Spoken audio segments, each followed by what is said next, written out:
Oh, hello, yeah, well, it's Sunday, hooray, and it's cold, boo, and, well, I don't know, I'm not actually at work, so I'm going to try and pretend it doesn't exist for another day.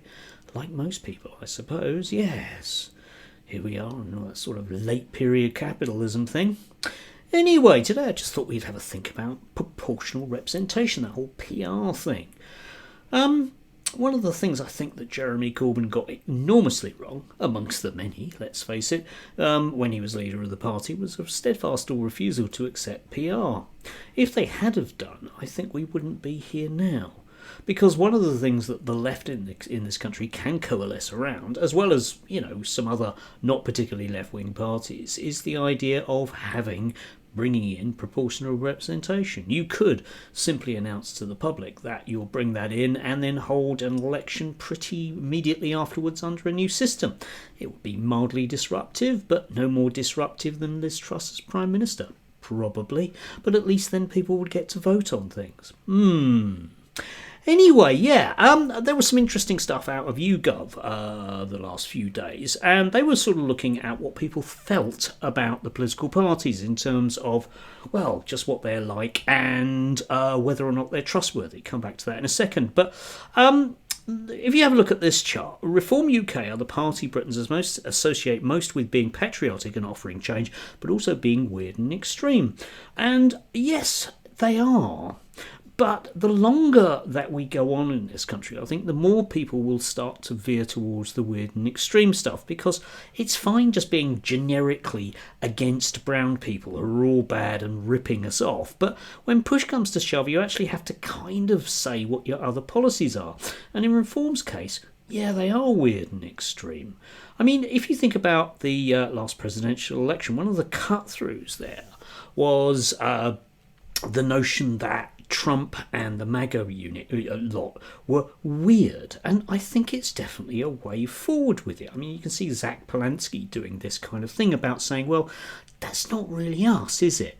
But the intriguing thing for me about looking at these charts isn't the blue lines or the red lines or anything else, but it's that block at the end, the no party or don't knows, because there's an awful lot of people out there that are very disenfranchised from our political parties, which a form of PR, one way or another, especially in terms of voting blocks at the next election, might well bring a lot of those people home. We know that an awful lot of people that vote Reform are effectively non-political in the sense that they are people typically who haven't voted very much in the past.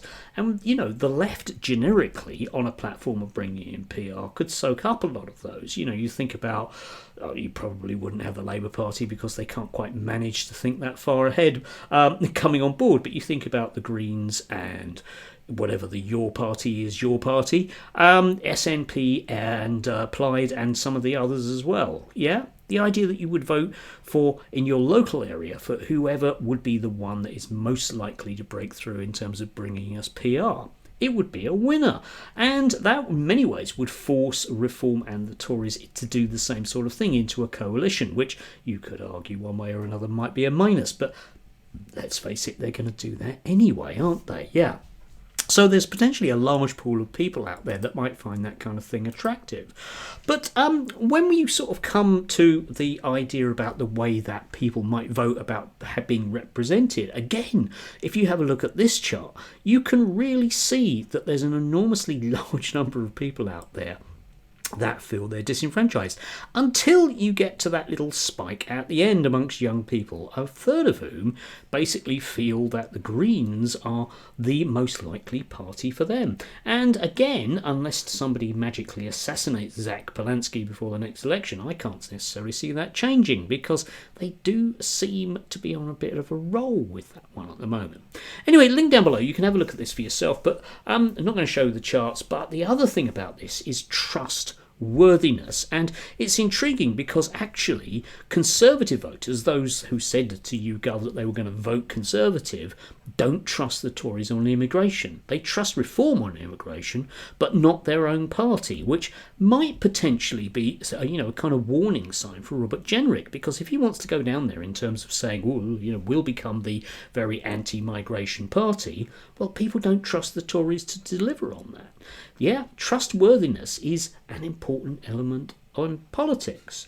And again, if we could have a system whereby we could simply break the first past the post system, we would be into wild Indian country whereby loads and loads of things were up for grabs.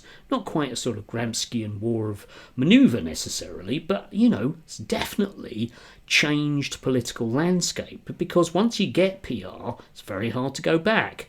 Yeah, you might you might want to try and get rid of the Mayor of London by getting rid of the PR system, but it's likely to backfire. So definitely going to be potentially a winning strategy. I personally, over the last few elections, have been doing exactly that kind of thing in terms of where my vote goes. I'll vote for somebody that I quite fancy, not in a physical or emotional sense necessarily, but hopefully a political one, just simply because I don't want to vote for these people that I don't trust, like the majority of the population.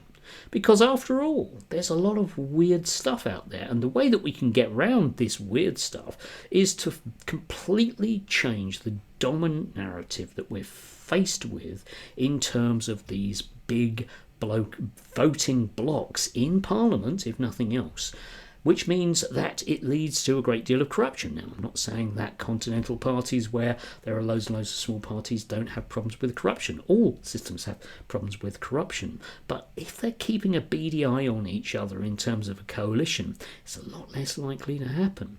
Meanwhile, in the real world, yet again, there is that looming threat of a very, very nasty recession on the back of a stock market crash.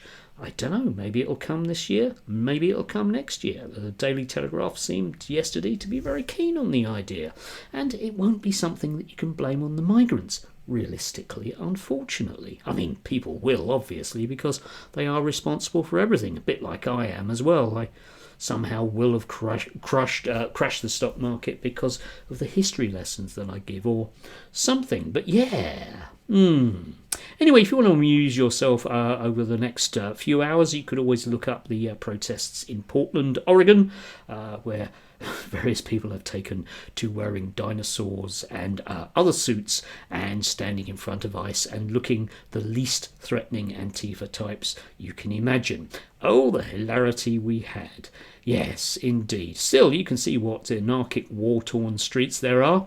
It's amazing that their costumes don't melt in the flames. But, well, yeah, that's what you get, I suppose. I imagine that Donald Trump will become very, very cross about the fact that people aren't actually rioting against ICE and, well, just try and send them to lots and lots of other places instead.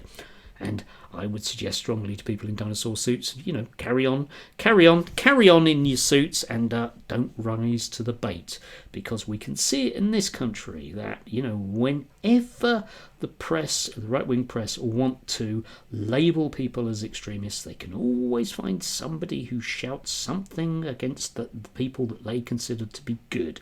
You can see that with their coverage of the current Palestinian protests in London. It's no good saying don't shout at these people. It doesn't matter. If you do or don't, they will still report it as if you do. Anyway, do have a lovely one if you can do, and remember, the way to the future is through cooperation, not antagonism. Still, I wouldn't say that, would I, as a grievous lefty?